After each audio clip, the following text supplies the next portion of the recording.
पहलगाम हमले को 2 दिन बीत चुके हैं। पीड़ित परिवारों और करोड़ों भारतवासियों के ना तो आंसू सूखे हैं, ना ही दर्द कम हुआ है।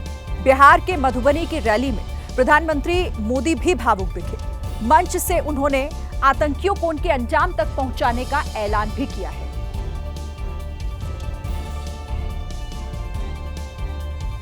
हिंदू है कि मुसलमान? यार हिंदू है मुसलमान, मैंने कहा हिंदू मार दिया।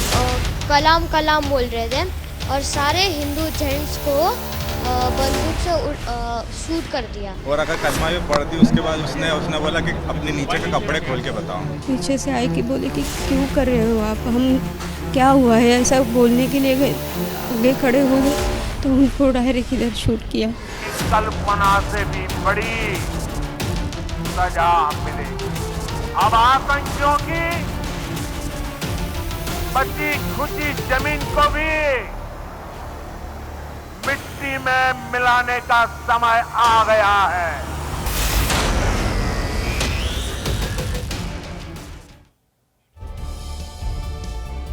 कानपुर के शुभम द्विवेदी का परिवार उनको खोने के दर्द से उबर नहीं पा रहा है। शुभम की पत्नी समझ नहीं पा रही है कि कोई कैसे हिंदू मुसलमान के नाम पर लोगों की खुशियां छीन सकता है, सरेआम बेरहमी से नरसंहार कर सकता है।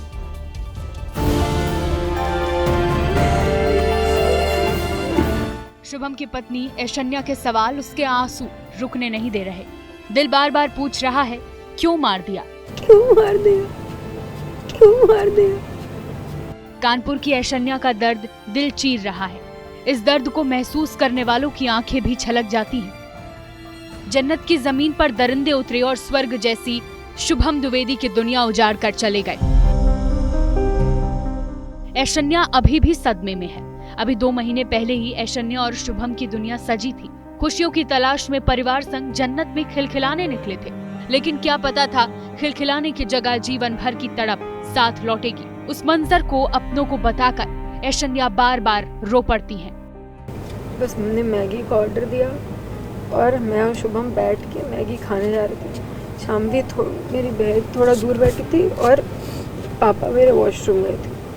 उतनी देर में एक बंदा पीछे से आया और उसने गोली साइड में रख के उससे पूछा, हिंदू है कि मुसलमान? मुसलमान है तो पहले कलमा पढ़ के दिखा। जैसे हमें पता ही नहीं, हम पीछे पलट के देखे हो क्या रहा है, हम उसकी तरफ स्माइल करके पूछे, भैया क्या हुआ? यार हिंदू है मुसलमान? मैंने कहा हिंदू मार दिया। दूसरों की तरह ऐशन्या भी जब तक कुछ समझ पाती, दरिंदे उसकी जिंदगी को जहन्नुम बनाने का गुनाह कर चुके थे। ऐशन्या के मुताबिक आतंकियों ने पहली गोली शुभम को ही मारी थी। पहली गन उसी पे चलाई, उसके बाद 70 लोगों को मार दिया। क्यों मार दिया? हिंदू मुसलमान करके हुए बंदे को मार।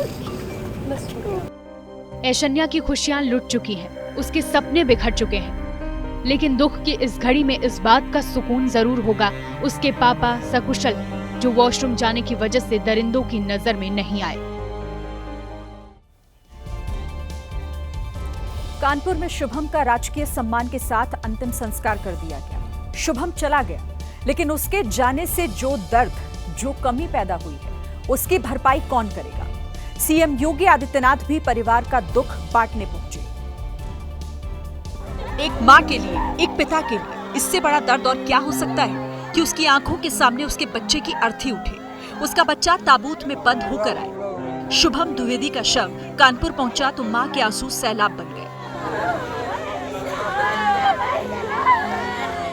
घर से बेटा खुशी ओढ़ कर गया था और कफन ओढ़ कर लौटा। ये दर्द, ये वेदना, इसे शब्दों में बांधना असंभव है।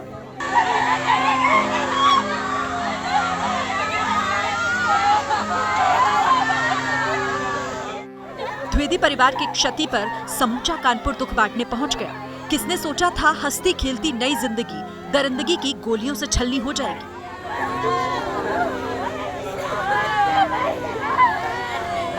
यूपी के सीएम योगी आदित्यनाथ भी शुभम के परिवार के दुख में शामिल होने पहुंचे।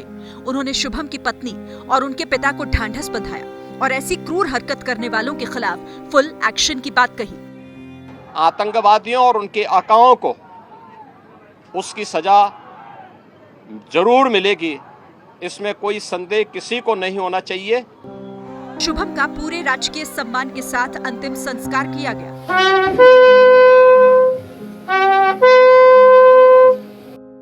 ऐशान्या के पिता की तरह उनके सास ससुर यानी शुभम के मम्मी पापा को भी किस्मत ने पहलगाम में नीचे रोक लिया था।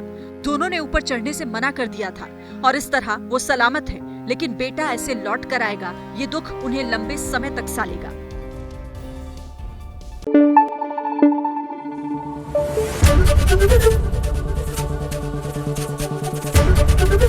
एबीपी न्यूज आपको रखे आगे।